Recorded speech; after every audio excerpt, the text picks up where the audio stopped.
D'abord, ces décisions ont été prises dans le cadre de l'accord de Cotonou. Et cet accord de Cotonou prévoit comment les décisions, les sanctions prises peuvent être revues.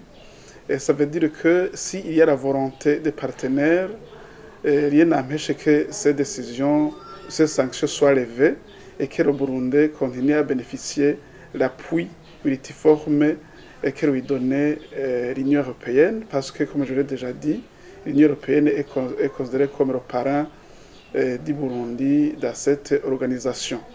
Nous encourageons donc le ministère des Relations extérieures de continuer d'être en contact avec l'Union européenne, en particulier avec la Belgique, pour qu'une étape suivante soit franchie, ça veut dire celle de lever définitivement ces sanctions.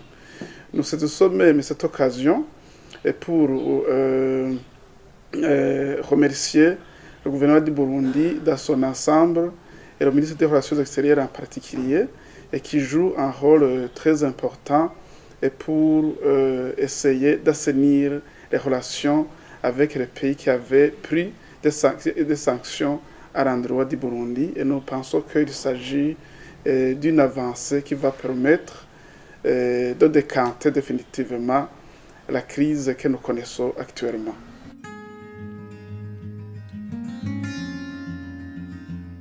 Vous savez qu'on a pris ces sanctions sur base des informations que nous qualifions d'erronées et qui faisaient état de piétinement des droits de l'homme au Burundi et d'une démocratie qui n'avance pas normalement et d'autres informations qui n'étaient pas correctes, qui étaient mauvaises.